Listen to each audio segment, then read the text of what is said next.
दिवस कल्ला होता. माळावरच्या सुकलेल्या गवताला एक प्रकारची तांबूस झाक आली होती.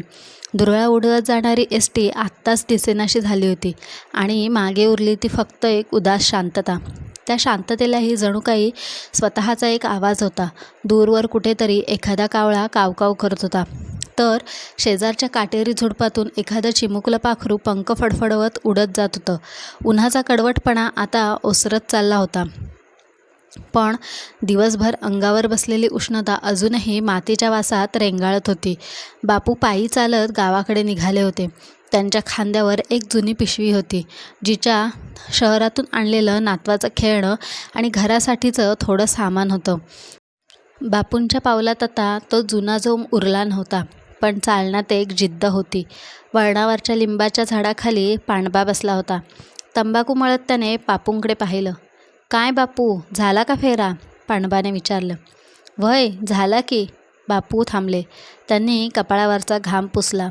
"शहरात आता राहवत नाही राव. माणसं घराच्या खुराड्यात कोंडल्यागत वाटतात. बक्कळ पैसा मिळतोय म्हणल्यावर काय होतंय राहायला?" पांडबानं चिमटीत तंबाखू धरत म्हटले. बापूंनी एक दीर्घ श्वास घेतला. "मिळत असल, पण सांज यायची असली हवा तिथं कुठं मिळणार? आणि तिथली माणसं कुणाला कुणाचं सुतक नसतंय. आपल्या इथं कसं झाडं झुडपं बी वळखीची वाटतात." दोघंही काही वेळ गप्प राहिले. माळावरची ती शांतता बोलकी होती. वाऱ्यावर डोलणारं ते बाभळीचं झाड आणि लांबवर दिसणारं देवळाचं शिखर हेच बापूंचं खरं जग होतं. शहरातल्या मोठ्या इमारतीपेक्षा त्यांनी आपल्या पडक्या वाड्याची भिंत जास्त मायेची वाटत होती. "निघू आता, उशीर होईल," असं म्हणून बापू चालू लागले. त्यांच्या मागे फक्त त्यांच्या पाऊलांचा आवाज येत होता. सूर्य मावळतीला गेला होता आणि अंधार हळूहळू जमिनीला कवेत घेत होता. बापूंच्या म्हाताऱ्या डोळ्यात मात्र आपल्या घराचा कंदील लुकलुकत होता. बापू चालू लागले खरे, पण पाय जड झाले होते. वळण ओलांडलं की गावाची शीव सुरू व्हायची. तिथं मारुतीचं देऊळ आणि त्याच्या कट्ट्यावर बसलेली 4 म्हातारी माणसं. बापूंच्या डोळ्यासमोर शहरातला तो फ्लॅट आला. 10व्या मजल्यावरचं ते घर, जिथं खिडकी उघडली फक्त सिमेंटची जंगलं दिसायची. "बापू, जरा दमानं घ्या की, काय पळ सुटलाय व्हय?" मागून पांडबाचा आवाज आला. पांडबा आपली काठी टेकत त्यांच्या बरोबरीनं आला होता. "नाही र पांडवा, पळ कुठं सुटलाय? पाय ओढ घेत्यात घराची, दुसरं काय?" बापूंचे शब्द जड झाले होते. पांडबानं तंबाखूची पिंक टाकली आणि म्हणाला, "आरं, पण लेकानं तर लय आग्रह केला होता म्हणत्यात राहायचा." "बापू, आता शेतीभाती सोडा आणि आराम करा असं म्हणत होता की आनंदा?" बापू जरा विरक्तीने हसले. "आनंदाचं खरं आहे र पांडबा. त्याला वाटतंय म्हातारपणी बापानं पंख्याखाली बसावं, पण त्याला कसं सांगू, त्या पंख्याच्या वाऱ्यापरास रानातल्या बाभळीची सावली मला काळजात गारवा देती. शहरात माणसं रक्ताची असतात, पण काळजाची नसतात. शेजारच्याचा पत्ता नाही. कुणी मेलं जगलं तरी कुणाचं कुणाला सोयर सुतक नाही." आता दोघं ओढ्याजवळ आले होते. ओढ्याचं पाणी आटलं होतं, फक्त वाळूत थोडा ओलावा होता. "आनंदाची बायको काय म्हणती? नीट वागती नव्ह?" पांडबानं हळूच विचारलं. ग्रामीण भागात विचारपूस करायची ही एक पद्धत, थेट नाही पण सगळं जाणून घेण्याची.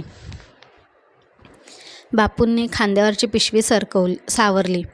"सून गुणी हाय, ती नाही म्हणत काय, पण तिची भाषा वेगळी, तिची रीत वेगळी. आपल्या मातीचा वास तिच्या हाताला कुठं लागणार?" बापू गप्प झाले. त्यांनी वळणावरून मागे वळून पाहिलं. दूरवर शहराकडे जाणारा डांबरी रस्ता नागबोडी वळणं घेत धुसर झाला होता. त्या रस्त्यानं त्यांना खूप काही दिलं होतं, पण त्यापेक्षा जास्त हिरावून घेतलं होतं. "पांडबा, एक सांगू का? शहरात येळ कुणापाशी नसतो आणि इथं आपल्याकडं येळच येळ हाय, पण करायला काम नाही, अशी ही फाटाफूट झाले बघ जिण्याची." गावच्या वेशीवरचा दगडी मारुती दिसू लागला. बापूंच्या चेहऱ्यावर एक वेगळं समाधान पसरलं. शहरातल्या त्या AC रूमपेक्षा या धुळीनं माखलेल्या वाटेनं त्यांना घर दिलं होतं. "चल, आता अंधार पडलाय, घरात कंदील लागला असल, सून वाट बघत असल," पांडबा म्हणाला. बापू चालू लागले. आता त्यांच्या पावलात थकवा नव्हता. तर घराच्या उंबरठ्यापर्यंत पोहोचण्याची एक ओढ होती. गावच्या मातीचा वास वाऱ्यासोबत त्यांच्या नाकात शिरला आणि बापूंना वाटलं आपण पुन्हा एकदा जिवंत झालोय. वाट माळरानातून गावाकडे उतरत होती. दोन्ही बाजूला कोरड्या गवताचे पुंजके वाऱ्यावर हलत होते. अधूनमधून एखादी सायंकाळची झुळूक येई आणि त्या गवतावरून हात फिरवून जाई. त्या सळसळीच्या आवाजात बापूंना कितीतरी जुनी वर्ष ऐकू येत होती. लहानपणीची धावपळ, गुरं राखत फिरलेले दिवस आणि पावसाळ्यात या माळरानावरून धावत घरी परतण्याचा आनंद. त्यांच्या डोळ्यासमोर अचानक अनेक चेहरे तरळून गेले. गाव सोडून गेलेली माणसं, काही जगात नसलेली आणि काही अजूनही तिथंच असलेली. काळ किती पुढे गेला होता, पण मातीचा वास मात्र तसाच होता, ओळखीचा, आपलासा. गावाची पहिली घरं आता दुरून दिसू लागली. चुलीचा धूर आकाशात विरघळत होता. कुठेतरी गाईच्या गळ्यातील घंटा मंद आवाजात वाजत होती. त्या आवाजाने बापूंच्या छातीत काहीतरी हलकंसं दाटून आलं. वाटेवरची माती त्यांच्या चपलांखाली मऊसूर वाटत होती. प्रत्येक पावलागणिक त्यांची चाल अजून वेगळी होत गेली. जणू थकलेलं शरीर नाही तर घरी धाव घेणारं मन चालत होतं. आणि तेव्हाच दूर अंगणातल्या कडुलिंबाच्या झाडाची सावली दिसली. बापू थबकले. त्या सावलीकडे पाहताना त्यांच्या चेहऱ्यावर एक हळुवार स्मित उमटलं.